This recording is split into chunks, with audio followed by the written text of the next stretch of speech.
তোমাকে ছাড়া মায়ের অভাব জানি মেটে না।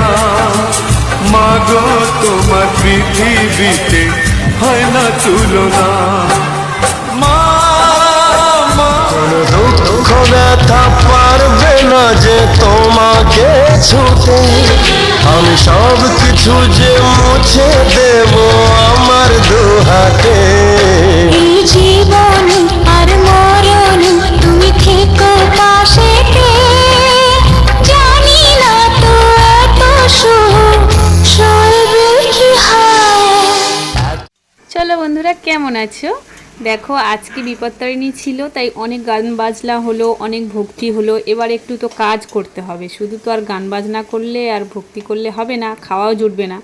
তাই এখন খাওয়ার জোগাড় করছি। খাওয়ার জোগাড়টা তবে দুপুরবেলা আমি করিনি, একদমই ফল প্রসাদ খেয়েছিলাম আর তাতেই হয়ে গেছে। ভাবলাম যে একটু সন্ধ্যের টাইমে করে নেব, তাড়াতাড়ি নিয়ে খাবো।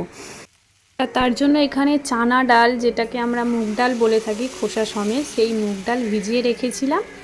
রেখে এটাকে তড়কা বানাবো। শুধু এই ডালটা আর আলুটা দিয়েই এই তরকারিটা বানাবো, একদম নিরামিষই হবে এখানে। আর একদম নিরামিষ ওই জন্য করে একদম সিম্পল রান্না, জিরে ফোড়ন কাঁচা লঙ্কা দিয়ে রান্নাটা করছি। আর লাস্টে তো একদমই নিরামিষ।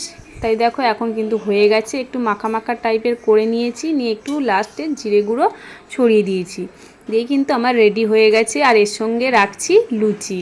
লুচিটা কেন রাখতে হচ্ছে, লুচিটা নাকি 13টা লুচি খেতে হয়, তা সেই জন্য লুচিটা করে নিতে হচ্ছে। আর লুচিটা ভেবেছিলাম যে একদম ছোট ছোট ফুচকার মতো করব, তার মানে কোনো দিন করিনি তো, মানে করেছি তবে ওরকম ছোট ছোট লুচি কোনো দিন করিনি, তো দেখছি সে আর হয়েও ওঠেনি। লুচিটা যখন কেটেছিলাম দেখছি সেও তো একই রকম হয়ে গেছে, সেই বড় বড় মতো হয়ে গেছে। তা কি করব, লাস্টে কি করেছিলাম যেন, খাওয়ার সময় লুচি থেকে হাফ হাফ করে কেটে নিয়েছিলাম।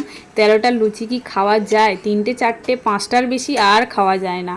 তা ওইভাবেই খেয়েছিলাম, কি করব, কিছু করার নেই, খেতে হবে যেহেতু নিয়মটা তো নিয়মের মতোই করতে হবে। তা দেখো লুচিগুলো কি সুন্দর ফুলছে না, আর ফুলকো ফুলকো লুচির সাথে যদি এরকম চানা মশলার তরকারি থাকে দারুণ টেস্ট হয়ে যায়, দারুণ খেতে লাগে যদিও। তা যাই হোক, উপোস করে এখন লুচি টুচি বানিয়ে একদম রেডি করে সন্ধেবেলা মানে একেবারে খেয়ে নিয়েছিলাম। আর সারাদিনে নাকি লুচিটা খেতে নেই, একবারই খেতে হয়, তো সেই জন্য একবারই খেয়েছিলাম রাতেই। তা দেখো একদম কিন্তু আমার রেডি তৈরি হয়ে গেছে ফুলকো ফুলকো লুচি আর চানা মশলার তরকারি। তা চলো বন্ধুরা, ভিডিওটা কেমন লাগলো, আশা করি ভালো লেগেছে। ভালো লাগলে অবশ্যই একটু ভালোবাসা দিও, আর নতুন নতুন ভিডিও যাতে তোমাদের সামনে আনতে পারি। আজ তাহলে এই পর্যন্তই। টাটা বন্ধুরা, ভালো থেকো, সুস্থ থেকো, আবার নতুন কোনো ভিডিওই দেখা হচ্ছে। টাটা।